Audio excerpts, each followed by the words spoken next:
Hey guys, thanks for tuning in to another episode of the Prehistoric Playhouse. It's good to have you here. I tell you, I'm really excited about what we've got in store for you today. The post office just delivered this box, and inside is the super colossal Giganotosaurus from Mattel. This one, as you are probably familiar with, is going to be featured heavily in the new Jurassic World Dominion movie that's coming out, premiering later this summer. And I've seen it in the previews, and it looks pretty incredible. Gathered around the box are some of the other dinosaurs that we're familiar with that have caused quite a bit of chaos, wreaked a bit of havoc in some of the previous movies: the Tyrannosaurus Rex, the Indominus Rex, the Spinosaurus. Uh, really, each movie kind of has its own sort of villain dinosaur. Um, that is sort of causing all of the troublemakers, if you will. And this movie is no different, and it's going to be featuring the Giganotosaurus, which was actually a real dinosaur, and we'll talk a little bit more about that. Actually, the largest predator that has ever walked the earth. And so we'll take a closer look. I'm real excited to open up the box, see what's inside, and we'll also cover just a little bit about from the Popo toy line. This is a Giganotosaurus that Popo came out with, and we'll see what Mattel has done differently. Obviously, the size is going to be one thing that's going to stand out, but we'll see what Mattel got right, maybe what they didn't get so right, what we love, what we don't, and just have a little bit of fun. So come along as we take a closer look. Okay, so here we have the Giganotosaurus out of the shipping container and up onto the pedestal. And first impressions, I mean, just wow, this thing really is super colossal, as the name implies. Much larger than some of the other characters and toys that we see from some of the main lines from years past: Spinosaurus, Bite and Fight T Rex, the Indominus Rex, and the Popo version of the Giganotosaurus.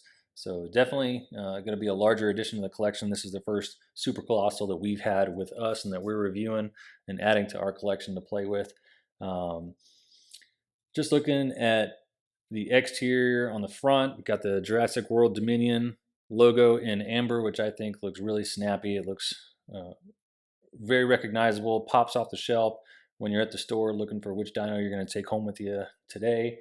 And yeah, I would say they did a real nice job with that. The T-Rex up in the top left, also reminiscent of this Bite and Fight T-Rex with the jaws open. Looks like it's about to grab at something or slash, do some, maybe take a bite out of something there.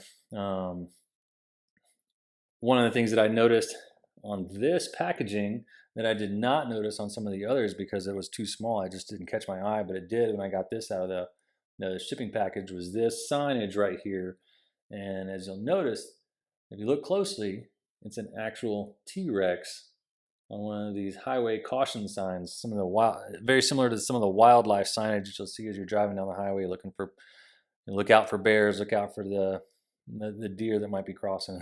Well, they've got a T-Rex on this one, and I think it's kind of interesting how they took that with the new movie. And a T-Rex might just be another piece of wildlife that you might encounter out in the world now that all these dinosaurs are running wild, running loose. So kind of an interesting cameo there, little Easter egg.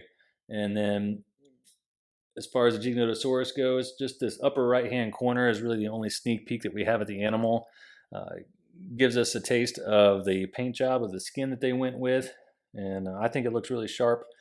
Got a nice soft sort of lizard-like green to it with the black splotching, and real good looking kind of flashy golden paint on the eyes. Everything looks dialed in from here up to 40 inches, 99 plus centimeters. Definitely going to be some assembly required, but no worries there. Let's take a look around the back and see what the back looks like. And here we are on the back of the package. Definitely get a sense of the size of the Giganotosaurus as it compares to some of the other toys in the lineup, specifically the Jurassic World minis. Okay, these are new this year, and you can see they've got a lineup here of the different ones that come with the minis, sold separately.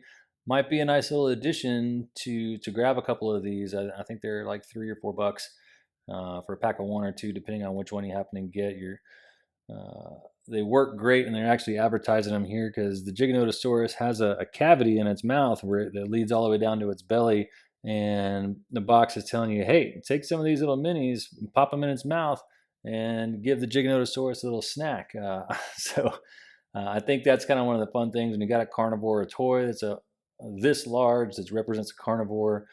You definitely want something for it to eat, and so the minis kind of provide that. And little boy here, he's doing it as well, holding the Giganotosaurus as it leans down to scoop up this hapless little dinosaur as it becomes lunch or dinner, as the case may be. So, uh, Jurassic World up on the top left, the Mattel down here. I think Mattel's really outdone themselves this year, and I'm excited to open the box and take a closer look. So let's go. Guys, the Giganotosaurus is fully assembled, and no kidding, she is every bit of 3 feet plus.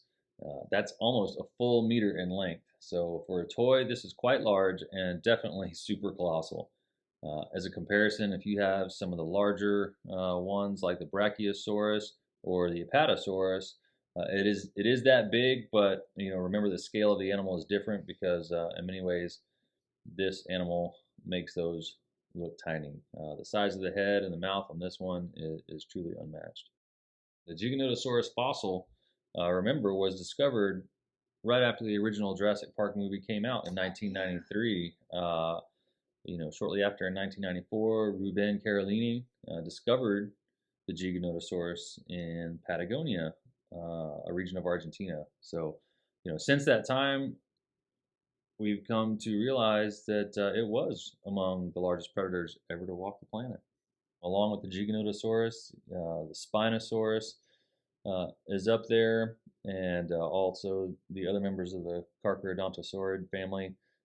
We can imagine other theropods that would be able to at least go toe to toe or hold their own with the T Rex. So you have to look at the bite force on the T Rex, the way that those muscles were attached to the jaw.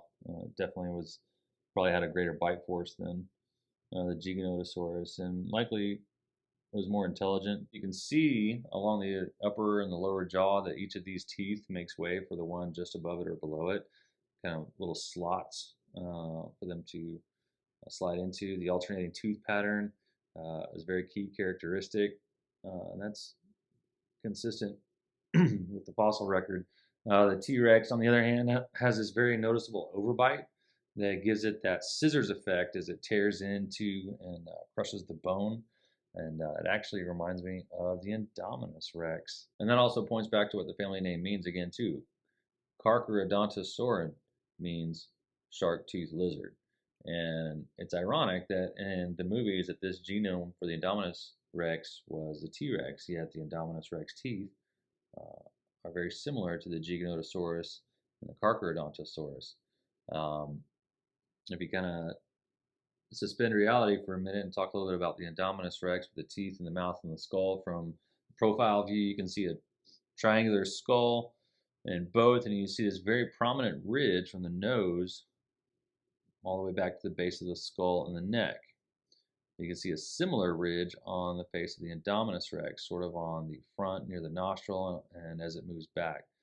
Really makes me wonder how much Giganotosaurus influenced the Indominus Rex, how much of its genes made it into that hybrid.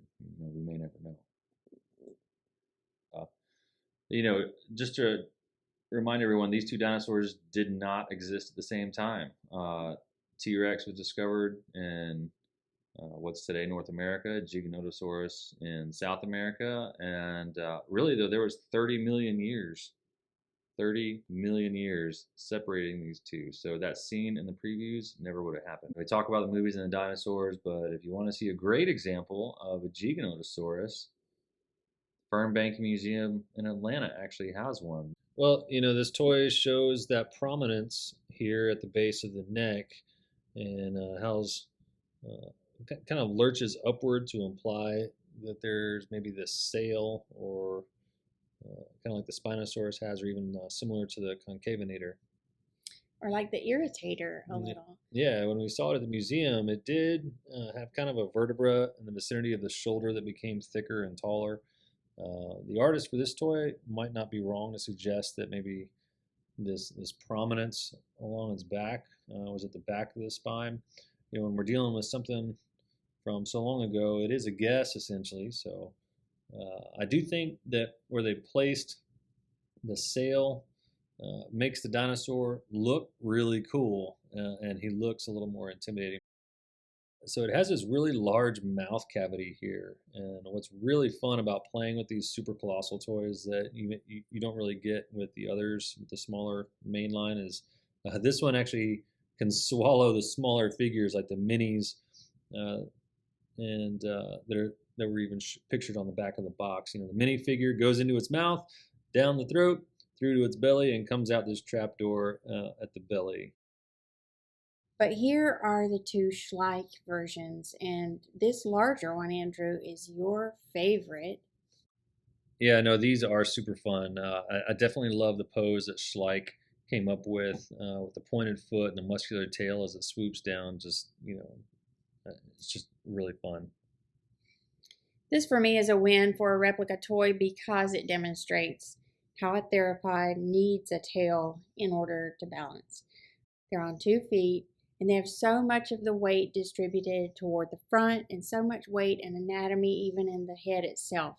So this tail had to be there so that this creature didn't fall forward with very little arms, obviously, to catch the fall. And then you look at the mouth for this model, and I see more of a T-Rex mouth here. I've got to give some kudos to the detail when you look at the mouth from the interior and toward the roof.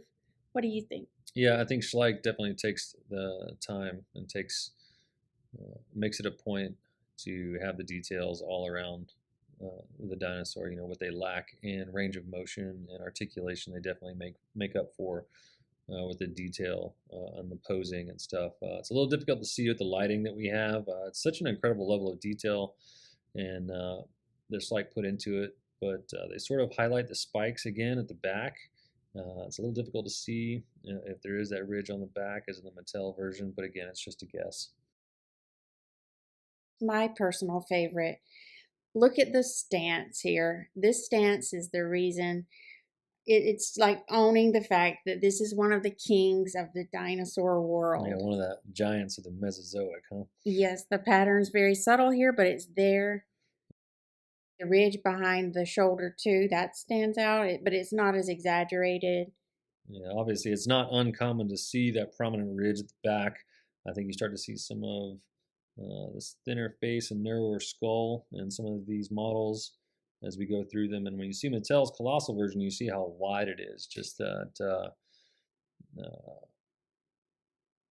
it's not as skinny. It has that very bulky sort of head.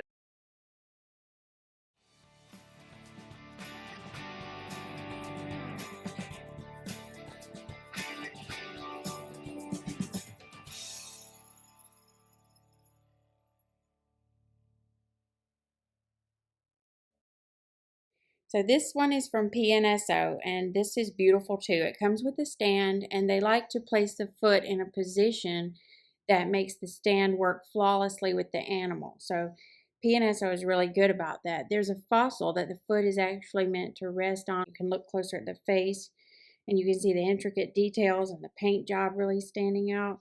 This animal is depicted so often in the reptile state, and yet here there's this avian quality to this one. It's like very bird-like. Here you can see the bumps very clearly, or the tubercles they're called, on the skin, but it's almost a look of having lived in a dusty environment with this one. There's no reflective quality of this paint. The skin definitely shows, as did the Papo version, an element of realism. Last one here is our Safari Limited. This one's from 2017 and it stays on the base, so you can't remove this one from the base. It is to look at or to position within the context of this rock-like ground that she's standing on. And this pattern makes me think of a zebra. There's no movement in the mouth, and the claws don't look very intimidating for this one. So as far as having one of the iconic predatory mouths, this one is not much movability in that mouth. Yeah, for me, this one is kind of my least favorite. Uh, it has a cool pose, but doesn't have any articulation. I'm not as big a fan of the paint job, and maybe it is what they look like. Maybe not. That's just kind of a personal preference. We have a surprise here at the end for those Yeah, of us. yeah. I think just we talked a lot about the edible quality, the capability of this one, and we do have one last surprise for those of you who have stuck around to the end. And these are the Dominion Minis. You never know what you're going to get with these because they don't tell you what's inside. They're wrapped up, can't see. So A Stegosaurus here. yeah, yeah. And this one's from the movie preview. Oh yeah, the Atrociraptor. Yeah, they did such a great job with these minis. They do. So Mattel has captive eggs from last year, and they have new ones this year that we haven't seen yet in the store. Maybe you're having some more luck with that. All of them make a nice, tasty meal for the Giganotosaurus. So if you'll open up the mouth, I'll toss it down.